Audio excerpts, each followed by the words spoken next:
Welcome back to the Accomplishment Project. It's been a while. Today's episode is a really special one for me, and the reason why it's taken a little while since my last episode is because it's my first in-person interview for the podcast, and this conversation took a little bit more time to bring to life than I expected, but in a way that feels very aligned with what this project is all about, right? Because accomplishment doesn't always happen on a clean timeline. So today I'm sharing a conversation I recorded a couple months ago with someone who has been a part of my life for a really long time. His name is Jonathan Miller, and he is one of me and my husband Tim's close personal friends, and someone we've both known since just shortly after college. He is the founder of Element Bars, which is a company that creates custom nutrition bars and has grown into a full-scale manufacturing operation supporting customers and business owners who are building their own bar brands. And one amazing thing about Jonathan was that he was on season 1, episode 6 of Shark Tank. So we get to hear this journey. So this is an accomplishment story episode, and it's actually a two-part conversation because it was that good. And in this first episode, we're going to focus on Jonathan's early path, where his entrepreneurial mindset came from, his experience working in more traditional roles after college, and what ultimately led him to start Element Bars. But I want to say something important before we get into this interview. Jonathan is someone who I see as incredibly accomplished in a very full and well-rounded way. He's intelligent, creative, thoughtful, and grounded. He's a devoted husband and dad, a great storyteller, and someone who has always stayed very true to himself. And that's a big part of why I wanted to have him on the podcast. So if you've ever considered starting your own business or wondered what it actually looks like to build something from the ground up, I think you're going to see a lot in this conversation, and I learned so much from this conversation as we were going through it. So let's get into it.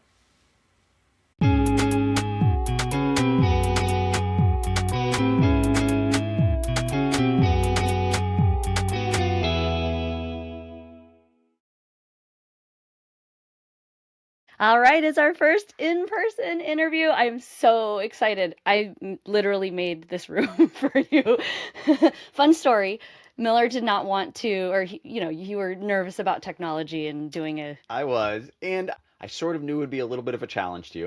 So Yeah. I was like, which was But great. look at how amazing And this this room is. turned out amazing. It's It's so great to good. speak in person. Yes.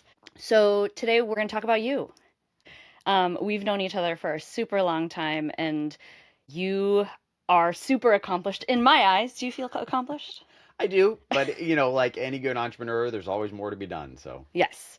I really want people who are watching or listening to this episode, if they're interested in the entrepreneur journey or if they are just curious to see how the decisions that you've made in your life, how that's impacted. I really love the fact that when people share their stories, that there's always a learning. And yeah. so I know most of your story, but we're going to go all the way back. So before we even met, I knew you had an entrepreneurial spirit. I know that you've worked for companies as well. So I just want to get a download of your entire history work-wise.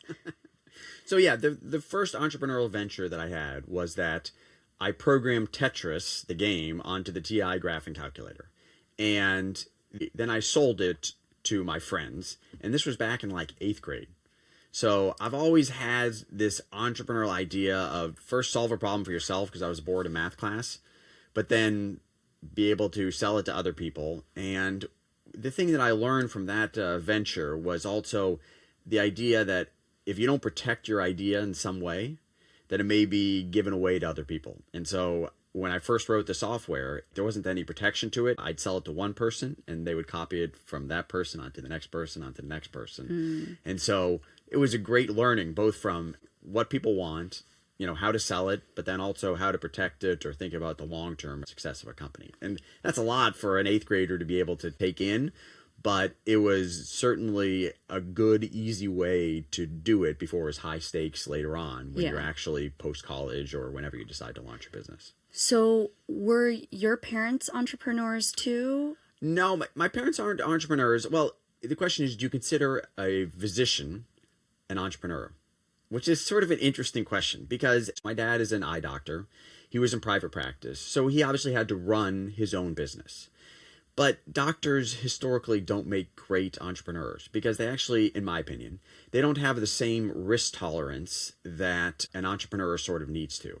So doctors tend to actually be much lower risk, and then the risks that they take seem almost illogical to me as a person that is in business. And so I certainly saw my dad having the office. I remember working in his office, helping with like billing and stuffing envelopes and all the rest of that stuff. So I had a sense of what it would be to run a business, but not really. There's no inventory. You're not manufacturing anything. Obviously, this was way before technology and those types of things. So not on my dad's side. My mom, she has her PhD in technology, and so she would help develop curriculum for school districts. And so she developed this technology, but it was kind of on the nonprofit side as opposed to a for-profit. But she also had to create these things and then go and sell them. It was entrepreneurship light for my parents is what I would say. Okay.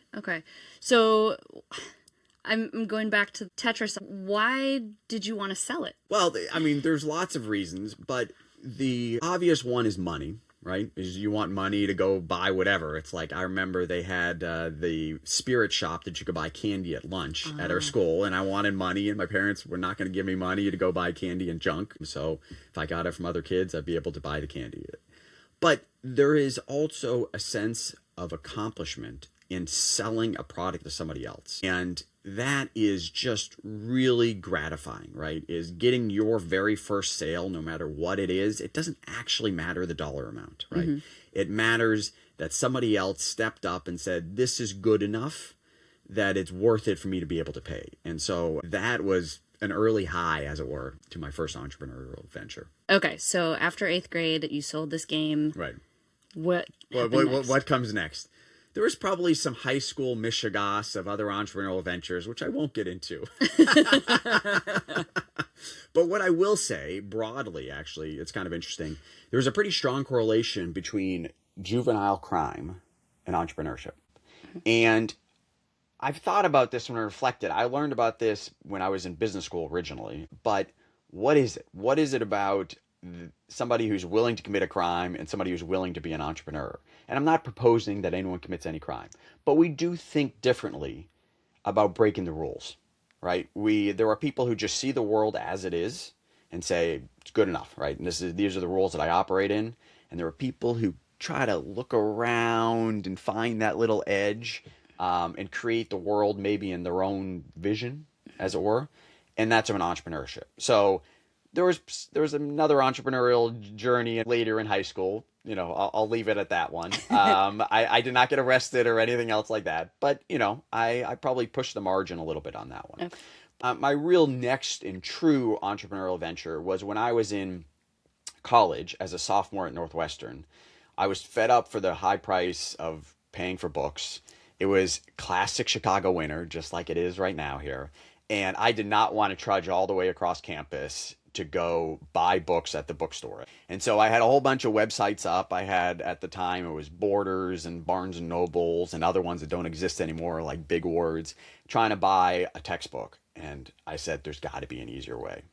And so I started getcheapbooks.com, first really as just for myself, right? Because I didn't actually think about it for the money. And the really interesting story I tell here is that it really wasn't about the money, because at the time that I started it, 1999, Amazon, who also was listed on there, didn't have affiliate marketing. So affiliate marketing, if people don't know, is where you get paid a % of the sales that you drive to a person's website. So Amazon didn't have that. So what I did was I cold called Amazon and I said, I'm going to drive you traffic for a month.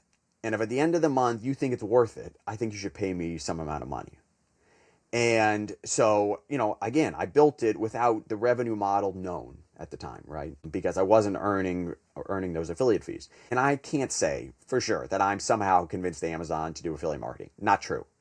But I'm sure there are enough people like me out there that basically came together at about the same time and said, look, this traffic is worth something to you guys. What is that worth? And so, you know, at the end of the month, they agreed and said, all right, we'll pay you 5% of all the traffic that we drive you. then the business model came in, right? So it was first solve a problem for myself, or see a problem, then solve a problem, and then figure out how you potentially could make money from it.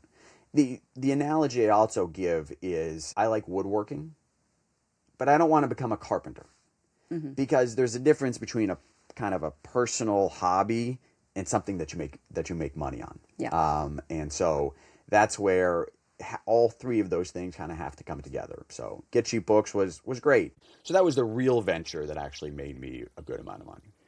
So, do you think that you felt like you wanted to be an entrepreneur from early on?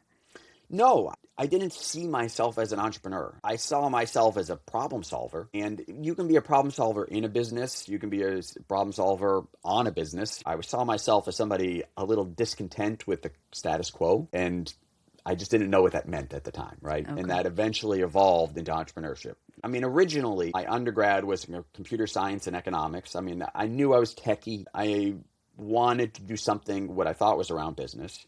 When I graduated from undergrad, I first met my wife at a bookstore, and I was reading Intellectual Property, the story of copyright in the 2000s or something like that. I thought I was going to become a lawyer. I also thought I was going to be pre-med because my freshman year at Northwestern took chemistry, and I got a C.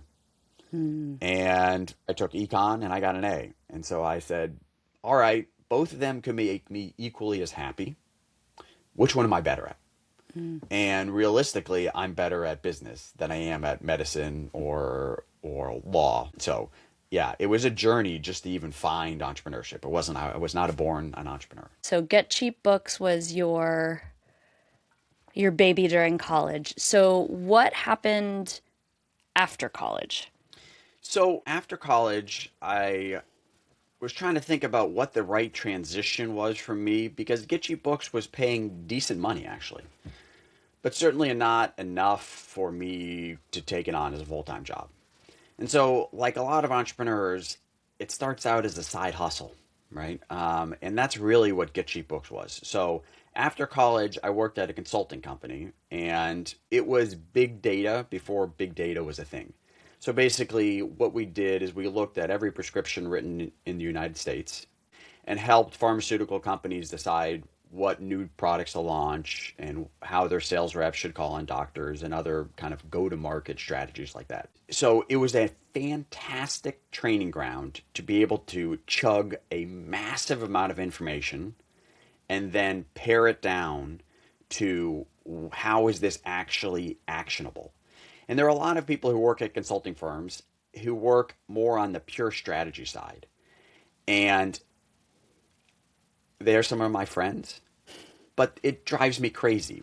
You know, sometimes these people who work at Bain or BCG or McKinsey, and they write a vision statement for the CEO, and it sits on a binder on the CEO's shelf.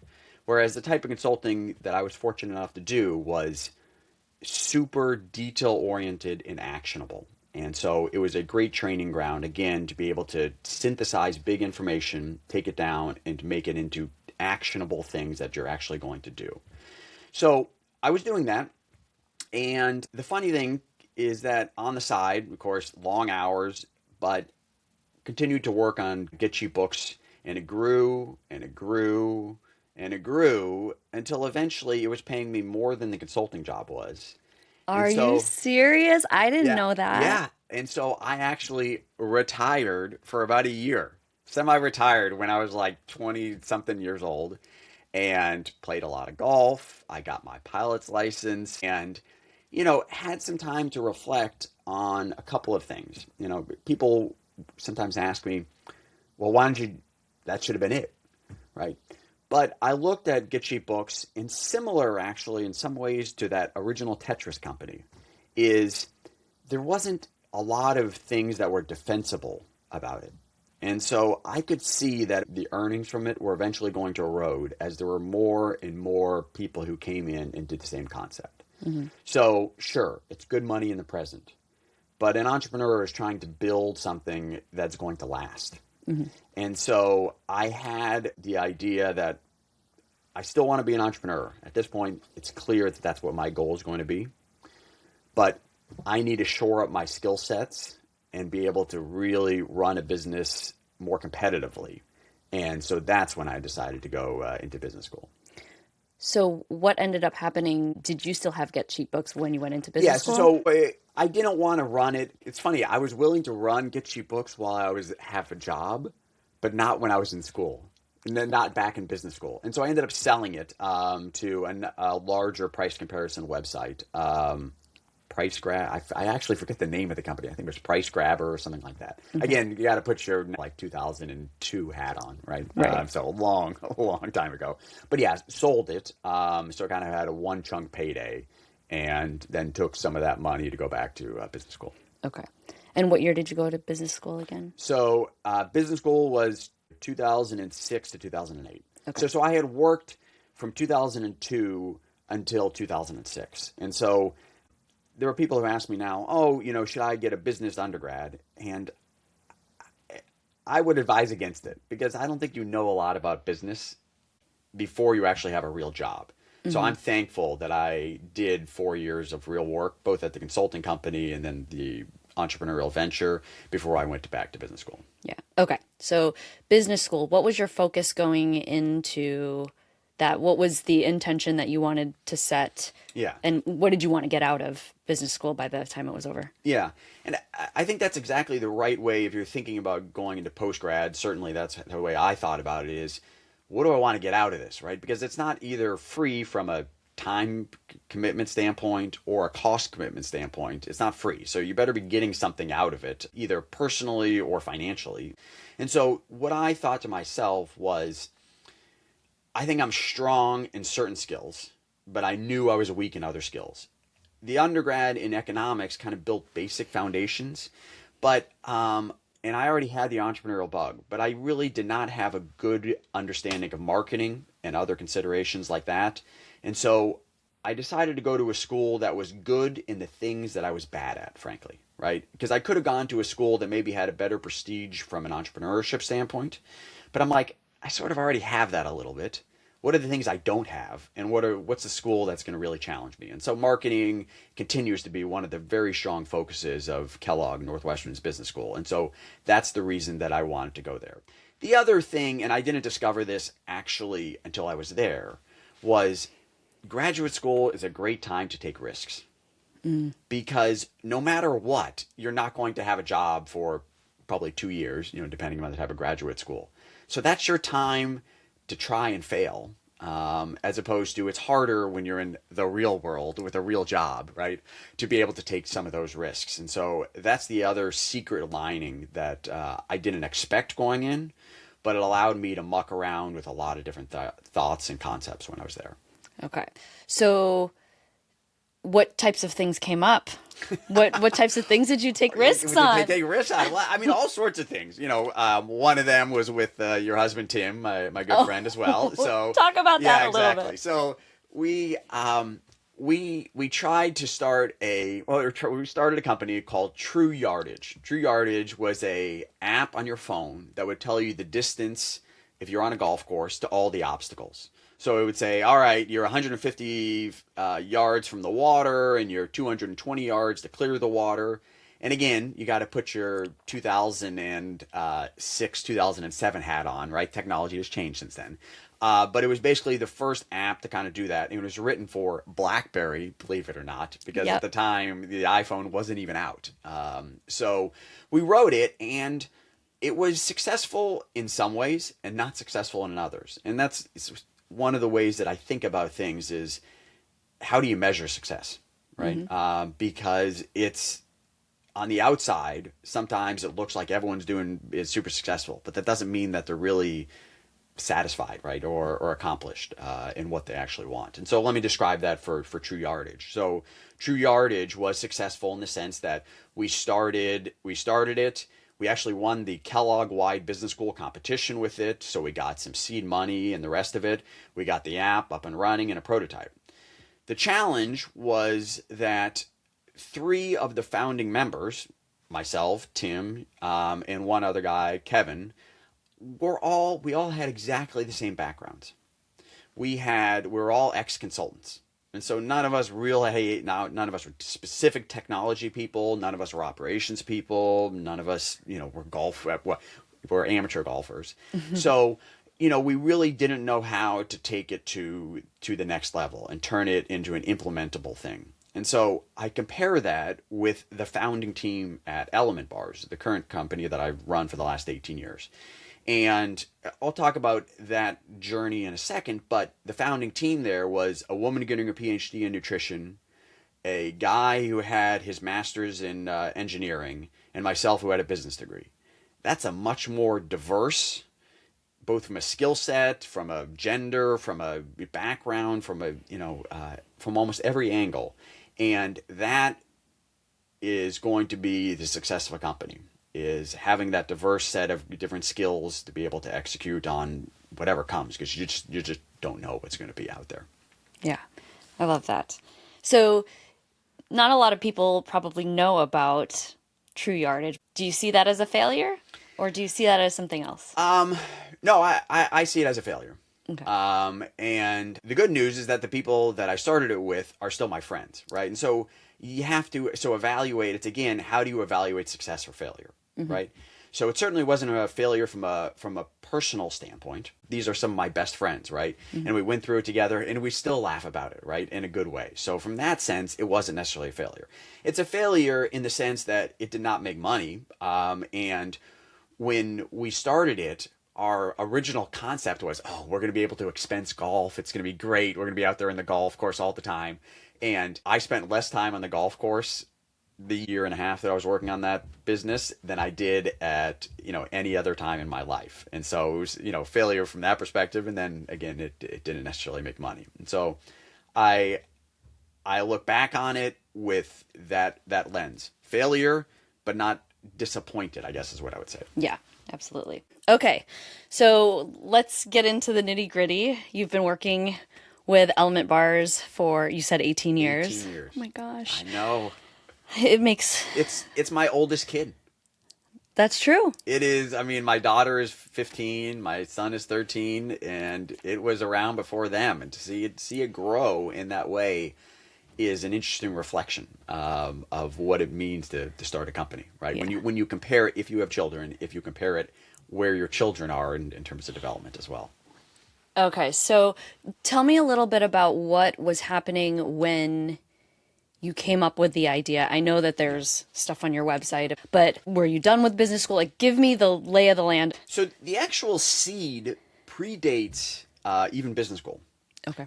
So when I was in that consulting job, so even before I semi-retired and started, got the pilot's license, in the consulting job, I used to work long hours. I remember I had a 106-hour week once, which is basically like 18 hours a day, the whole time. Slept under my desk, And there are hero stories that you hear about this from other CEOs, but I do think you will go through, anybody, regardless of whether or not you're an entrepreneur, you will go through peak work.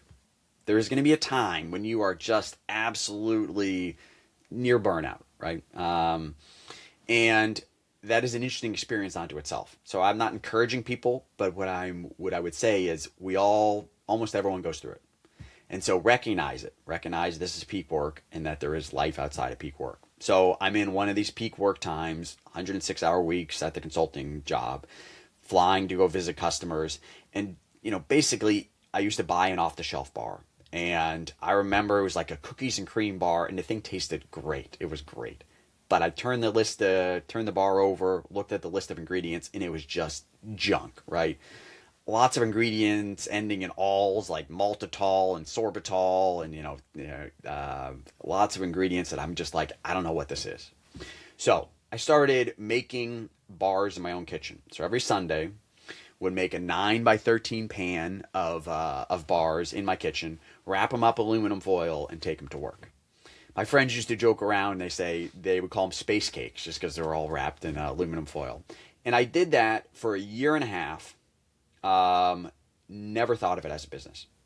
Again, back to sort of that carpenter thing that I alluded to before, right? I like woodworking, but I'm not necessarily going to become a carpenter. So this was another thing that I did because I wanted to do it myself, but I didn't see it as a business. So I did it for a year and a half. I was introduced to a woman named Maria, who became one of the co-founders of Element Bars.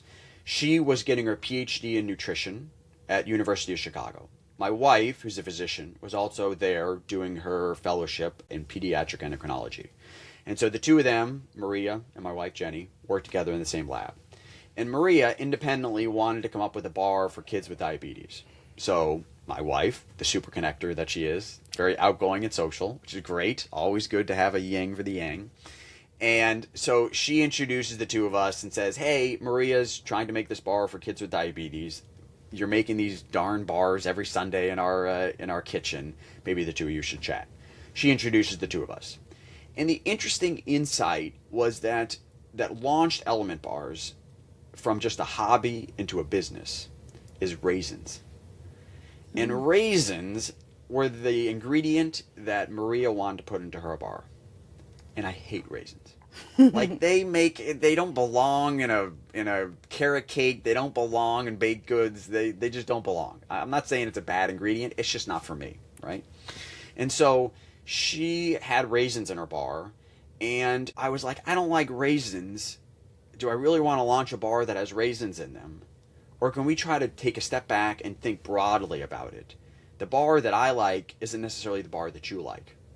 So we decided to launch a custom bar company. So that was the original version of Element Bars, was you get to pick the ingredients that you wanted. If you want raisins, knock yourself out, right? But if you want whey protein and soy protein in there, great, right? Or you want it without added, clean label and just date-based, we can make you that type of bar.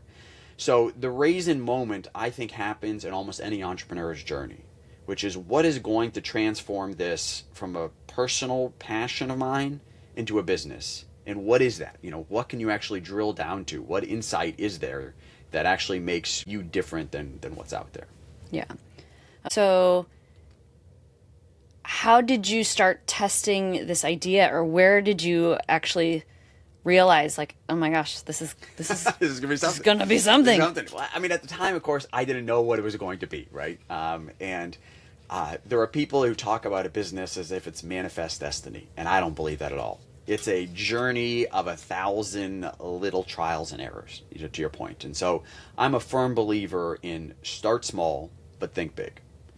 So I could have wrote business plans and created or built a kitchen, or maybe even gone to a shared kitchen or whatever else. But I was like, you know what? Let's not go overdo it. Let's go see if I can prove this out on the small scale to start out with. So being the tech person that I was, I built a very wireframe version of the website and put it up there, sent it out to some people, and got orders back. I was shocked that I got the orders back, and I'm like, well, I don't have walnuts, so literally went to Trader Joe's to go buy, the bag of walnuts and be able to make them in my kitchen and figure out all those little bugs, right? Some of the bugs were associated with the technology. These, it crashed if you did this and this. Some of it had to do with a recipe, right? It's like these ingredients don't work together. I mean, it was literally, I will send you a baggie of the powder, but there's not enough ingredients in here. So there's definitely some recipe related things. There was learnings about how to get it to the customer. Do you use UPS or FedEx? Do you use USPS? And these are things that you could write in a business plan. But until you actually do it and experience it, I don't feel like you really, really know what's right and what's wrong. So whenever I'm chatting with other people who are thinking about going into entrepreneurship, I always remind them, don't be the person who spends 6 months just spinning their wheels on an idea or writing. It's like, try something, anything, right? And that's going to give you the feedback to be able to take it to the next level. I love this because this is exactly how I started my business. I know that I did not want to be an entrepreneur.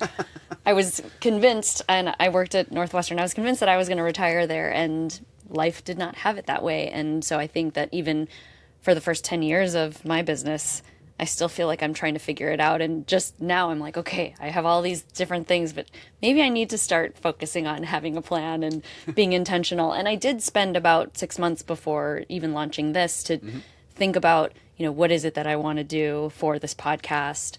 And I still feel like, I did have a plan going in and now I have to completely change it. So I think that there's validity in having that opportunity to just test it out first. Correct. Definitely to test it out. And the expression I use in this case is ready, fire, aim. Right? The normal way that you would think about these things is you're supposed to aim before you fire, right? Ready, aim, fire. Yeah. Or aim, fire, right? So switching. It's switching those two around. And that's the idea. I know it's obviously hard to change the course of a speeding bullet, and that's the way it feels sometimes. Is like the life is just going this fast, and how are you really going to change the trajectory? But I live by that mantra: is I'm going to go out there and test it, as opposed to just leaving a bullet in the chamber and not actually taking a chance. I love that. Okay, so one of our ASC community members, I asked people in my community to grill you for questions, and I think this is a good time to place this here. How did you decide on the name of the company, Element Bars? Because that is such an important branding piece, right? So where did that come from? It is. So I wrote the business plan for Element Bars in business school. So I talked about the journey of exploring lots of different ideas there. So True Yardage was one, Element Bars was another, and I even wrote a third business plan that was around physicians' calls. And so in business school, the nice thing is there's a lot of free labor. And the free labor is your other classmates. And so every chance I had, I would use Element Bars as the project to be able to do for the class. So if it was market research, I'd be like, well, there's this company called Element Bars. Can we do market research for it? And that would be kind of the capstone part of the class. And other people who were excited to be able to do something besides boring, just regular old coursework were like, sure, we're happy to sign on to the idea. So in one of these market research classes, I put together a survey and asked a number of different questions, which included things like, what ingredients are you interested in? And who are you from an aspect of like marketing and positioning, how should we position this company? And the last question was going to be, what should we name this company? And so we had maybe 5 or 6 different names in there. And I'm almost ready to hit submit and send. And my wife says, a friend of ours just opened up this bike store called Element Multisport here in Chicago. That's an interesting name. You should throw in the word element into one of the potential names. And so I didn't come up with a name. My wife actually came up with a name, just kind of observing around. She put it in there, and the feedback, it was the most statistically significant answer we got. Sometimes on these surveys, you kind of get a mush of data or whatever else. Of the 5 or 6 categories, Element won like 80% of the feedback. So it was a pretty clear winner. So if it wasn't for my wife and, chatting with her about the idea, I don't think I would have come up with that name. So we're going to get into what I'm most excited to hear about, which basically shifted the trajectory of your company. Yeah. And I want to hear a little bit about the timeline in between when Element Bars was the thing that you were pursuing and when you decided to apply to be on Shark Tank. Yeah. And it was season 1, right? Season 1. Season 1. So, yeah, any successful business that I think is on Shark Tank has to be a real business. Because they're smart people. They're going to see through any fluff that you throw at them. Mm-hmm. And so when I started the business, the first question is, I can't keep making it out of my own house. So there's the initial kind of scaling question of how do you take it from just a in-home kind of craft into a real business. And so for me, a mantra I live by is the perfect partner complements your weaknesses. Okay, and so in this case, what I needed was somebody who could make the stuff for me. So there's lots of different ways you can make food. In certain states, you can do it at a small scale out of your own house. You can do it in a shared kitchen. You can hire somebody else to be able to make it yourself, or you could set up your own facility. So there's lots of different options. And so I thought about each one of those options. And originally, I was going to set up my own manufacturing place. And I was like, that's a lot of risk, a lot of money. You know, how can I do this on a smaller scale? Again, test, iterate on it at a smaller scale. So what I did was I went around and I found a wedding cake bakery in Humboldt Park, which is a area of Chicago that has a great love of food, but isn't necessarily the most crowded place in Chicago. And when I went to them, originally I was just going to rent their space and bring in my own employees. But it turns out they make these elaborate three-dimensional cakes. And so they bake the cakes on Monday and Tuesday, and they frost them on Wednesday, Thursday, Friday. So on Wednesday, Thursday, Friday, they're not using their ovens.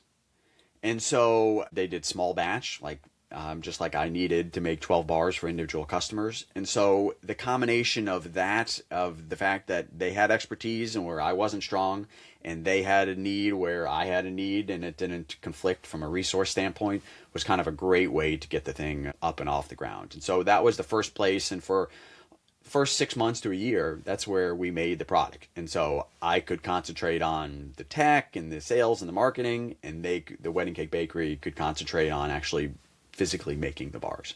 Interesting. So I think that was around the time that I tried to place an order, right? Because I think it was beyond the point when you were still doing it at your house, but you were... So tell me about all the failures in that first order.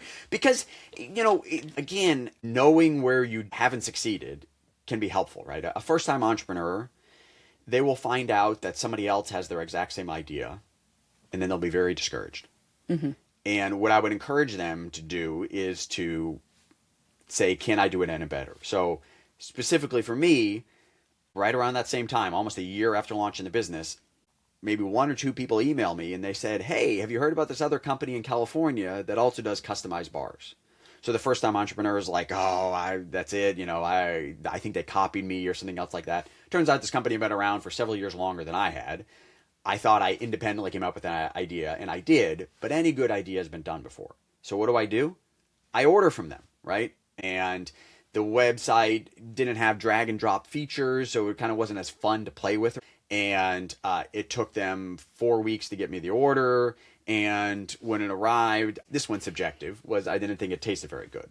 So I was like, all right, how can I actually do this one better? And so, so you ordered early on, and it was an experience, I'm sure. So here's the customer take on Element bars early on. So I remember your website having all of the different steps. I think it was really laid out really well in terms of pick your ingredients. Yep. You want rice, do you want all these things? So there's a lot of options, which is really, really good. So me as a consumer, I think I know, like, ooh, I like sugar, like anything that's sweet. So I was basically throwing anything in that sounded good. At the time, I wasn't religiously eating bars. Like, I knew some that tasted good, but half the time I didn't even know what was in it. Mm-hmm. And so I ordered 3 different sets of bars. I think I ordered one that we gave out at my brother and sister-in-law's wedding shower, I think. So that was 2013. And what I also liked is that you could name the bar. Sure, exactly. We forgot about that one. And that was huge, for sure. Yeah. And it leads to another way for the product to be used, which is gifting, like you did, right? Yeah. So I had my sister-in-law pick, the ingredients that she liked. I think there was coconut in there. It was just, very island feel because she's from Guam. We made a Schluter bar. It didn't taste the best. Right. Never ordered that again, but it was a really cool concept for sure. I think at that point it would have been helpful to say, like, these tend to pair well together, or if you like this kind of bar, you might want to have these ingredients, but hey, we're healthier, right? Yeah. And it's interesting, you were having that insight as a customer right as the business was just starting to pivot. So if this was around 2013 or so, that was about 4 or 5 years into the business.